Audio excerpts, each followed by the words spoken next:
3월 26일 화요일 황장수의 뉴스 브리핑 시작하겠습니다. 자, 김은경 환경부 장관의 영장이 오늘이죠. 오늘 새벽에 기각되었습니다. 판사가 박정길이라는 사람인데 영장 담당 서울지방법원에요. 동부지법입니다. 그런데 이 영장 담당 판사가 기각을 시켰습니다. 기각 사유가 기가차인데요. 청와대와 각 부서가 산하기관의 인사를 협의하는 것은 오랜 관행이다라고 하는 기가찬 말을 했습니다. 자, 그렇다면 국정원이 특수활동비를 청와대에 쓰라고 주는 것도 오랜 관행이었고, 더 나아가서 대통령이 마음에 안 드는 공무원을 쫓아내라는 것도 오랜 관행이었습니다. 과거 노무현 정부가 집권을 할 때에도 외교부에 동맹판 임원이 마음에 안 드는 관료들을 다 쫓아냈습니다. 그러면 김기춘은 말라고 벌으라고, 안종범은 말라고 하고, 조윤선은 말라고 하고 그럽니까? 그래서 적어도 문 정권은 적폐청산이라고 말하고 오랜 관행의 고리를 끊는다고 뭐라 했습니까? 그래서 지난 정권을 다 처벌하고 이명박 정권까지도 불러다가 처벌을 하고 있습니다. 그런데 저들이 하는 짓거리는 오랜 관행이라고 이렇게 둘러대면서 빠져나갑니다. 자, 판사, 이 사람 얼마나 판사 해먹을지 모르겠는데요. 박정길이라는 이 판사, 경남 창녕 출신이고 한양대 법대에 나왔더만요. 이름 단단히 기억을 해서 우리가 잊지 말아야 할 것 같습니다. 자, 문재인이 얼마 전에 캄보디아에서 앙코르와트 구경 간다고 지금 한국에서 공군 2호기를 불렀습니다. 그 앙코르와트 근처에 있는 공항이 활주로가 좁다 보니까 큰 비행기, 문재인이 타고 간 공군 1호기가 앉기가 그렇다. 그러면 보통 캄보디아에서 그냥 그 총리한테 이야기해서 비행기 한 대 내달라거나 거기서 전세기 한 대 빌려서 가면 될 건데, 자, 남의 나라 비행기 못 믿겠다고 그 잠깐 구경 가는데, 앙코르와트에 외교 안보적으로 할 거 있습니까? 잠깐 구경 가는데 거기에 한국에서 비행기를 오라 했습니다. 1시간도 안 날아가는데요.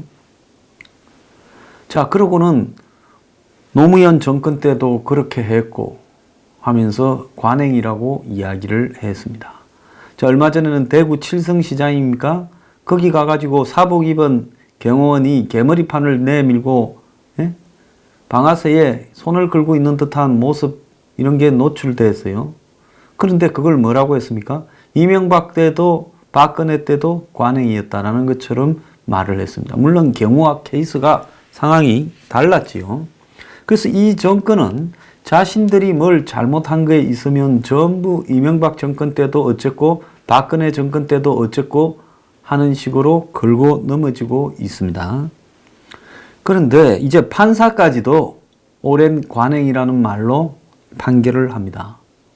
너들 사법부를 해체하고 그 난리를 치고 전임 대법원장을 쳐넣고 하는 것도 오랜 관행 끊자고 한 건데, 판사 너는 어떻게 이걸 오랜 관행이라고 그러면서 영장을 기각시키나? 나 이런 문제를 갖다가 판사한테 좀 묻고 싶습니다. 판사 오래 해먹겠어요? 예? 그리고 이제 앞으로 옷 벗으면 뭐 좀 밀어줍니까? 좌파들이요?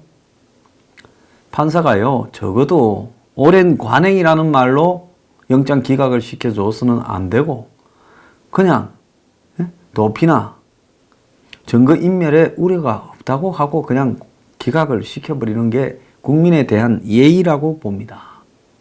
판사면 정권을 가지고 네 맘대로 할 수 있다고 생각을 합니까? 문재인의 사법부는 이제 조종을 울렸어요. 앞으로 재판 잘못해서 재판에 가서 징역 1년 때리면 도둑질한 사람도 나는 도둑질 할 의사가 없었는데 물건이 내 주머니에 들어와 있더라. 판사가 왜 날 음해하냐 이렇게 하고 강도도 어느 날 지나가다 보니까 손에 칼이 쥐어져 있더라. 나도 기억이 없다. 근데 왜 나보고 강도라 하냐 이런 식으로 전부 사법부 불복종 운동을 해야 됩니다.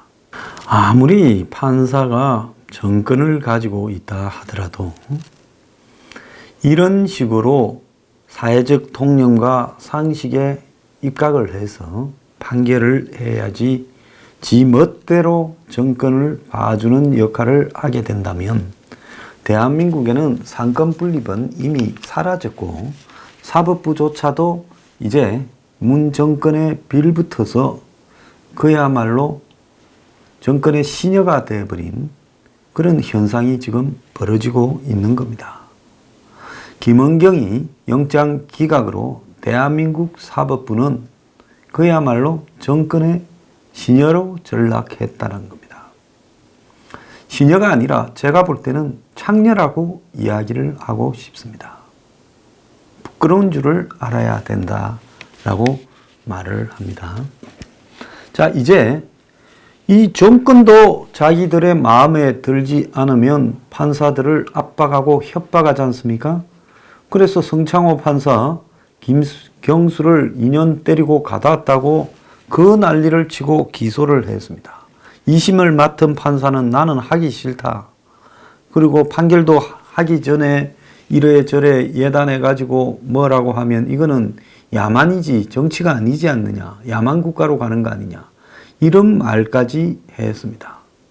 결국은 이런저런 협박으로 그야말로 견디지 못한 판사들이 떠나거나 굴복하거나 아니면 이번에 박정길이처럼 비를 맞춰주거나 그거 외에는 대한민국에는 사법부가 거의 사라졌어요.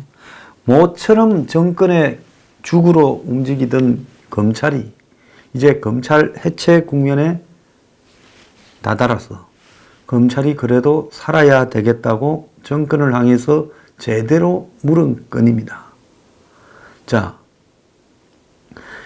정부의 어떤 부서에 산하기관의 장을 뒤를 조사해서 이 사람이 이런저런 비위가 있다고 찾아내서 공갈 협박으로 그 사람을 쫓아내고 그 자리에 들어갈 사람을 정보 그 다음에 미리 물을 내용까지 다 가르쳐줘서 정부 부서가 그래서 모범 답안을 가르쳐줘서 공모에 응하게 하고 그렇게 해줬는데도 워낙 디디해서 떨어지니까 이제 그 사람을 환경부 산하에 있는 한 공단의 자회사로 대표로 꼽아주는 그럼 그 회사는 이사회가 없습니까?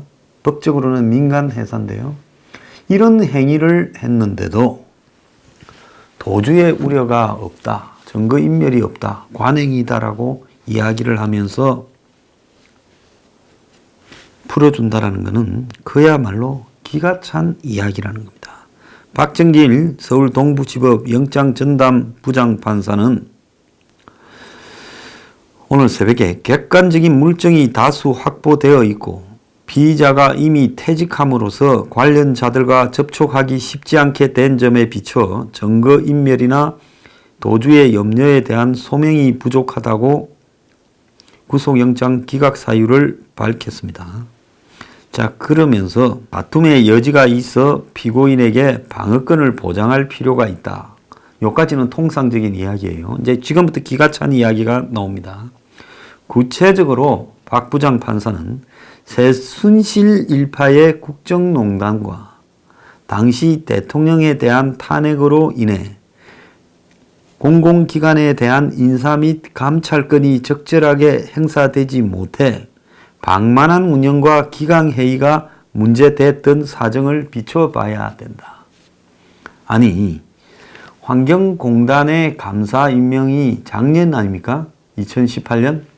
그런데 거기에 2016년에 있었던 최순실 무슨 국정농단이니 재작년에 있었던 대통령 탄핵을 핑계대면서 인사 및 감찰권이 적절하게 행사되지 못했다라는 말이 이게 말입니까? 판사가요, 이제 정치를 하고 있어요. 이 최순실 일파의 국정농단과 대통령 탄핵으로 인해 공공기관에 대한 인사 및 감찰권이 적절하게 행사되지 못해 방만한 운영과 기강회의가 문제가 됐던 사정. 아니, 탄핵 와중에도 공공기관들은 정상으로 돌아갔고, 그 다음에 이 한국환경공단에 감사로 갔던 사람도 정상적인 절차를 밟아서 갔고, 그리고 문 정권이 쫓아내려고 한 것은 공공기관이 방만하게 운영되거나 기강회의가 있어서 쫓아낸 게 아니라 김태우 수사관이 이야기한 것처럼 처음부터 공공기관을 2017년부터 공공기관을 쫓아내기 위해 330개 기관의 대표와 감사를, 장과 감사를, 그러니까 660명을 전부 타켓으로 해서 작업에 들어갔다 하는 게 나오지 않았습니까? 그래서 뒤져서 찾아낸 게 이런저런 핑계지. 방만한 운영과 기강회의가 문제됐던 사정이 특별히 환경공단의 감사 자리에 두드러졌던 이유는 하나도 없는 겁니다. 처음부터 쫓아내려고 온갖 협박을 했지요. 전에 정부에서 임명을 했던 환경공단의 김현민 상임감사는 환경부로부터 10일이 넘게 감사를 받다가 작년 3월에 사표를 제출했습니다. 표적 감사해서 사퇴시켰다. 그리고 후임을 특혜 채용을 하려고 했다. 이게 지금 전말인데 판사라는 자가 그야말로 지금 정권을 봐주려고 정치적 촛불혁명 같은 발언을 하고 있습니다. 여기에 새로 조직된 정부가 해당 기관을 운영을 정상화하기 위해서는 인사수요 파악 등을 목적으로 사직 의사를 확인했다고 볼 수 있는 사정. 자, 새로 들어선 정부가 공공기관 운영을 정상화, 그러면 그 전까지 환경공단이 비정상 운영이 되고 전임 사장과 공단 이사장과 그 다음에 상임감사가 있을 때는 아주 비정상적으로 운영되다가 쫓아내서 정상적으로 운영됐단 말입니까? 그래서 정상화하기 위해 인사 수요 파악을 목적으로 새로운 사람을 넣을 수 있는지를 알아내기 위해 사직 의사를 확인했다. 열흘이 넘게 감사를 한 것이 사직 의사를 확인한 겁니까? 기가 찬 소리를 하는 겁니다. 그 다음 해당 임원에 대한 복무감사 결과 비사실이 드러나기도 한 사정도. 털면 나오지요. 박정길이 당신도 틀어보면 나오지 안 나올 것 같습니까? 당신도 지금까지 판사를 하면서 있었던 행각을 털면 안 나올 거라고 봅니까? 아마 다음 정권에서 털 거라고 저는 보고 있습니다. 그 전에 판사 그만두고 변호사 하는 게 좋겠지요. 그래서 표적 감사로 단정 짓기가 불충분하다. 또 김은경 전 장관은 김모 상임감사 후임에 청와대가 내정했다라는 의혹을 받고 있는 박 씨를 임명하기 위해 면접 자료를 미리 제공하고 박 씨가 채용되지 못하자 환경부 산하기관에 출자한 업체 대표로 임명하도록 지시한 혐의까지 받고 있는데, 이 과정에서 김 전 장관이 청와대와 수차례 조율했다고 보고 청와대가 인사비리에 개입했다고 지금 검찰이 수사를 하고 있는 중에 김은경이만 먼저 영장을 청구한 겁니다. 그런데 이 박정길이는 김 전 장관이 이러한 행위를 고의나 위법하다고 인식했다고 보기에는 어렵다는 겁니다. 아니, 지도 위법을 했으니까 지 앞에 파일이 있고 쫓아내는 과정에 다룬 파일이 지 환경부 장관 보라고 있었고 쫓아내는 과정 사표를 24명을 어떻게 받고 있는지 이 사람은 쫓아냈습니다. 이제 동그라미. 아직 못 쫓아냈습니다. 꼬표. 이런 식으로 계속 수정되는 파일을 보고 차관, 그리고 장관 정책보좌관, 더 나아가서 담당 서기관 등이 청와대에 가서 한 소리씩 듣고 깨지가 오고 했는데 그 이야기들이 장관한테 보고되지 않고 장관 정책보좌관이나 차관이나 서기관 같은 사람들이 청와대에 들어가서 깨지고 왔다고요? 그런데 이런 행위를 고의나 위법했다고 자신이 인식을 못했다? 장관까지 한 사람이요? 이 김은경이가 구의원부터 시의원 거쳐서 문재인 캠프 들어가서 청와대 비서관까지 하는 그야말로 바닥에서 기어 올라가서 장관된, 구의원하다가 장관된 사람은 제가 볼 때 대한민국에서 김은경이밖에 없을 거예요.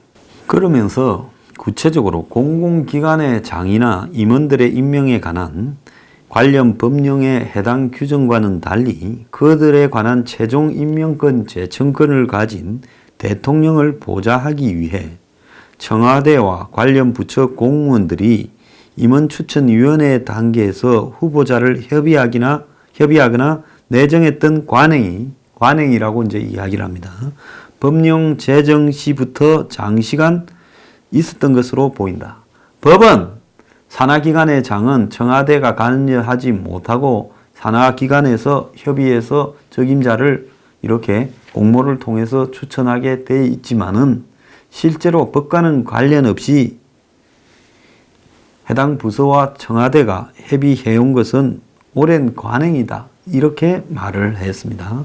그런 것 같다면 낙하산을 저렇게 내려보내고 온갖 저질들을 다 이렇게 임명시키고 하는 과정에 언론은 뭐 하려고 낙하산이라고 비판을 하고 그 다음에 이렇게 야당은 욕을 하고 이렇게 할 필요가 뭐가 있습니까? 그냥 대통령이 다 임명해버리는 거고 법을 바꿔라고 이렇게 했어야 되지요. 모든 산하기관장들은 다 청와대에서 대통령이 지 주고 싶은 사람들을 한 자리씩 꼽아주는 거다 이렇게 해버리면 되지. 왜 그걸 갖다가 낙하산이라고 비판을 하고 오늘만 해도 수천억씩 굴리는 공공기관을 캠코더가 장악했다 하는 보도가 나오고 비판을 합니까? 비판할 필요도 없는 일이잖아요. 자, 이런 식으로 공공기관이 관행이라는 이름으로 낙하산들로 전문성도 없는 사람들이 임명이 되면 그놈들은 가서 돈 뽑아 먹고 부패하는 데만 더 집중하지 않겠습니까? 전부 정치판의 앞잡이나 부록화들이 공공기관에 다 내려가겠죠. 그러면 국민이 결국은 이런 잘못된 관행 때문에 폐해를 겪는 부분인데 법원이 블랙리스트가 아니라 체크리스트라는 청와대의 주장에 손을 들어줬다는 겁니다. 정권은 뭐 하려고 박정권에서 관행으로 했던 블랙리스트를 했을 뿐인데 정권이 정권을 유지하기 위해서 정권에 해가 되는 사람들에게는 돈을 주지 마라 할 수도 있고 관행적으로 또 관행적으로 말 잘 듣는 사람들에게는 지원을 해주고 그 지금 문파들도 문패거리도 그러잖아요. 이명박도 그랬고 그 전에 노무현도 그랬고 DJ도 그랬잖아요. 블랙리스트나 화이트리스트나 찍힌 공무원 쫓아내는 거나 다 관행이지요. 안 그런 적이 어디 있어요? 그건 전부 관행입니다. 자, 박정길이가 그야말로 대한민국을 역관주의로 만드는 부분에 대해서 그걸 관행이라고 다 인정해줘 버렸다는 겁니다. 자, 그래서 공공기관의 장들을 임명하기 전에 청와대와 인사협의, 그게 협의입니까? 대한민국의 성격에서 청와대가 관련 부서에다가 공공기관에 누굴 꼽아라고 하는 것이 협의라고 봅니까? 낙하산을 꼽아라고 지시를 하다라는 것이라고 봅니까? 근데 이런 걸 협의라고 표현을 합니다. 어떤 거는 이해를 하고 어떤 거는 분칠까지 해주고 있어요. 그러면서 환경부 장관의 정당한 인사감찰권으로 볼 여지가 있다라는 이야기까지 하고 있습니다.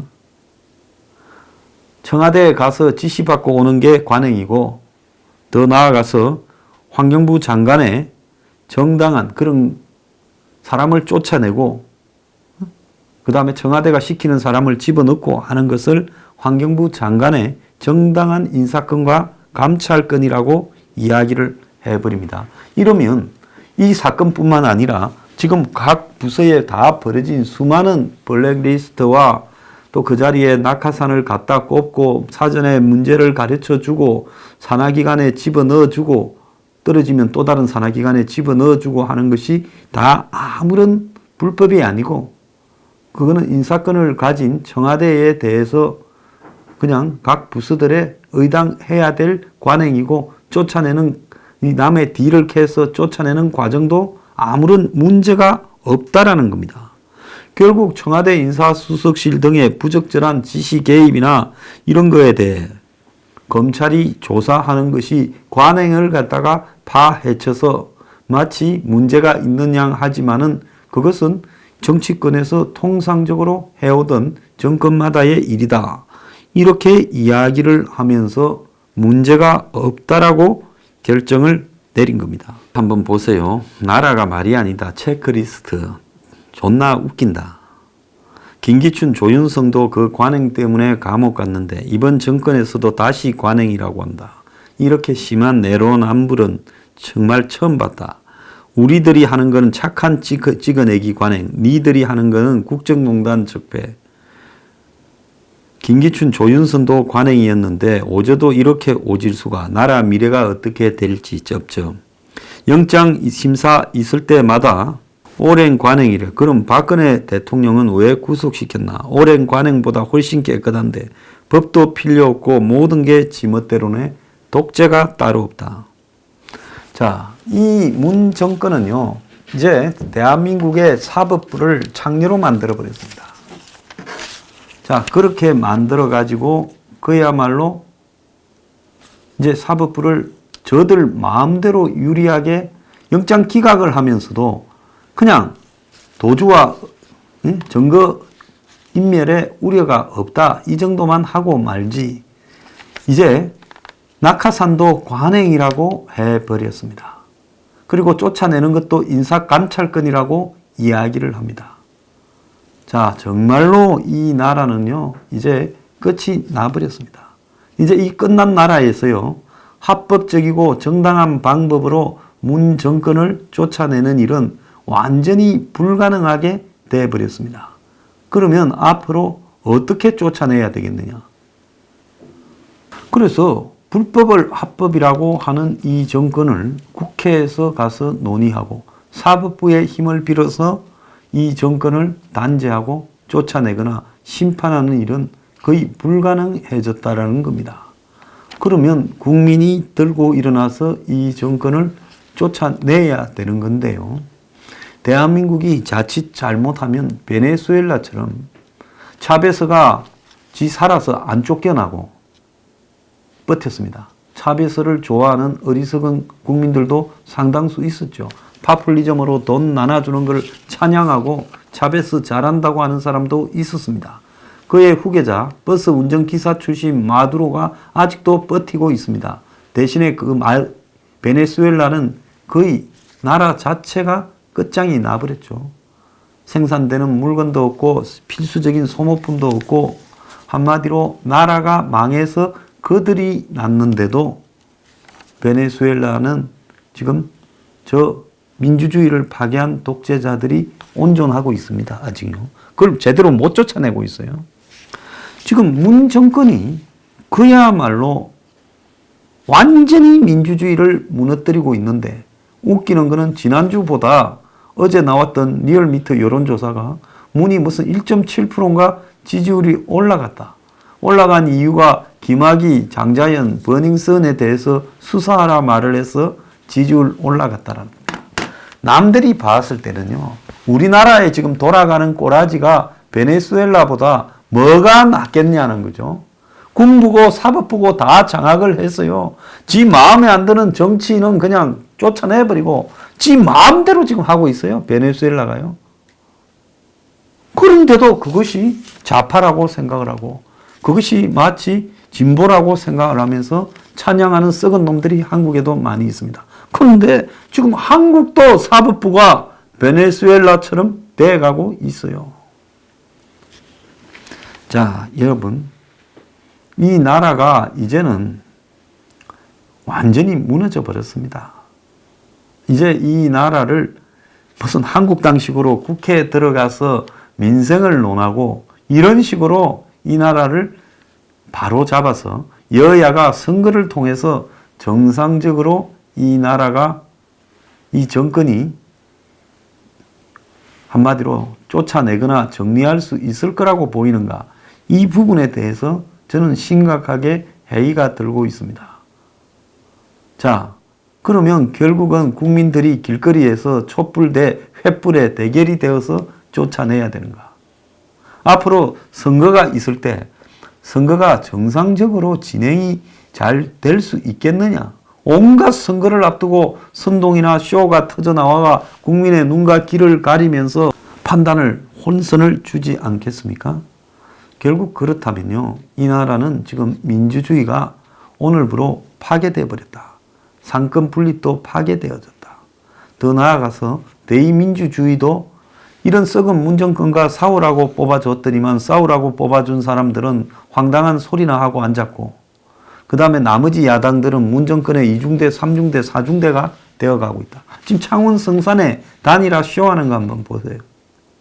자, 이런 게 지금 대한민국의 민주주의 수준이라면 과연 야당이 지금 필요가 있겠느냐. 오늘 한국당은요, 다른 거 아무것도 할 필요 없고 지금 사법부를 찾아가서 이런 엉터리 판결을 한 박정길을 쫓아내라고 이렇게 이야기를 하고, 그리고 박정길 판사 탄핵을 국회에서 시도해야 된다고 봅니다. 지난번에 저들이 국정농단 사법적폐를 쌓았다는 판사들에 대해 탄핵을 해달라고 국회에 이야기했잖아요. 이제는 한국당이 이 엉터리 판사 박정길을 탄핵해야 된다는 게 제 생각입니다. 만약에 이것도 안 하고요, 사법부에 항의도 안 한다면 나경원이나 황교안이는 그야말로 문정권의 오중대입니다. 그렇게 돼서는 안 되지 않겠습니까?